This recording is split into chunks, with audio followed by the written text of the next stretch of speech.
So if you don't know Art Attack, he's a good guy. I read his comic book. He does Red, a cyberpunk fairy tale. I like it. He's making it a series. I think it's worth a read. Definitely kind of a creative way to capture a old story, an old fairy tale, but this is what came up in my feed recently. Most of these new writers don't have the love of comics like these older writers had. And all they care about is, how can I put myself in the book? No, we don't care what you would do if you were Iron Man. We don't care who you are. You're writing Tony Stark. You're not writing yourself in a book. If that's the case, write your own comic with you in it. No one will read it because nobody cares. People grew up growing up loving Peter Parker, loving Miles Morales, loving all these Captain America. We don't need you to put your input in it. Just write Steve Rogers. Don't write Steve Rogers. What would Steve Rogers be if I was Steve Rogers? That's not how it works. But that's again how most of these new people write nowadays. That's why most of the stuff is shit. Because we don't care what you would do, because we don't care about your life whatsoever. Just write a book, get paid for what you do, get paid for what you're supposed to be doing, and make it a good story. Most of these,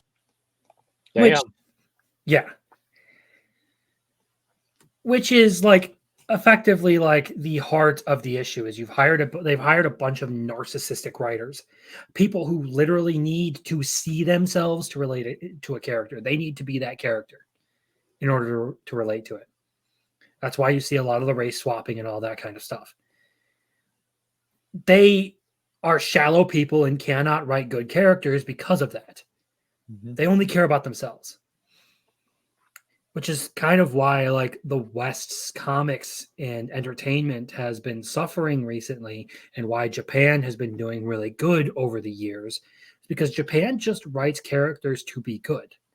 Like these are people who take their whole system of entertainment very seriously, and they should continue producing things the exact way they were made for Japan, not for global audiences, because you can't appease everyone, and the people who already like it, the people who it's popular with, will continue to like it because it is what it is. No one needs the idea that you need to see yourself physically in a comic or a story in order to relate to it is bullshit. It means you cannot empathize with someone outside yourself. It is the highest degree of narcissism. Yes. And that's what you see with like writers like Tim Sheridan. He wrote this whole book about a gay lantern because he wanted the brownie points for it. Mags Visaggio. Fuck them. And all of their ideas and everything that they did in the comics industry. And this is why supporting like smaller content creators who actually do good work, supporting manga that actually is good storytelling, is important.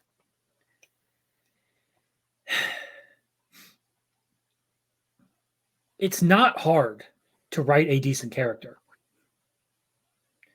You just got to first stop being a narcissist, and two, start working on the actual character. Like it's one thing if you want to write your own character and do whatever you want.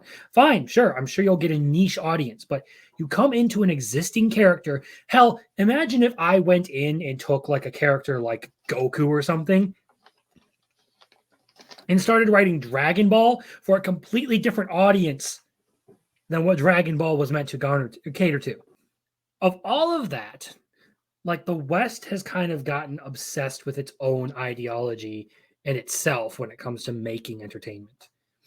It's no longer about telling the good story.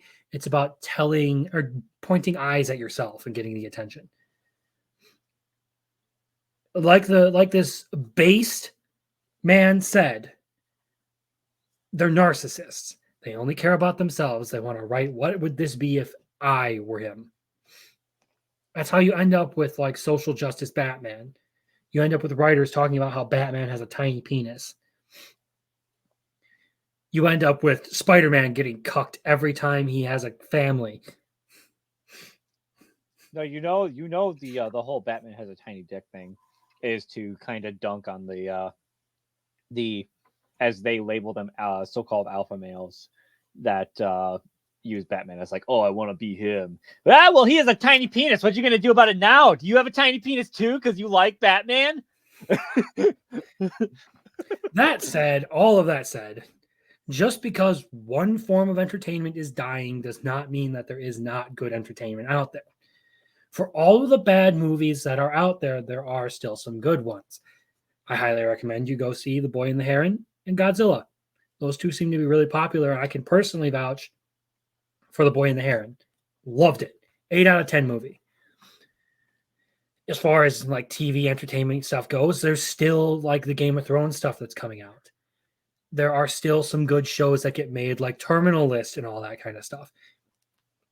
But more often than not, these are created by people who actually love what they're doing, who want it to be as... Oh God, I'm interrupting myself now because of the alcohol. There are actually people who want things to be good, who want to entertain, who want to write good stories. That's why anime succeeds. It's why manga succeeds a lot. Now, look, I've read some pretty shit manga, but their industry isn't entirely garbage. I mean, they're killing everything. You can go back to older stuff like Pilgrim's saying here. Yep. There is tons of stuff out there as an alternative. So let the rot just fade in history and be forgotten. Because it'll be like the Star Wars Christmas special. It'll only be remembered in the memes.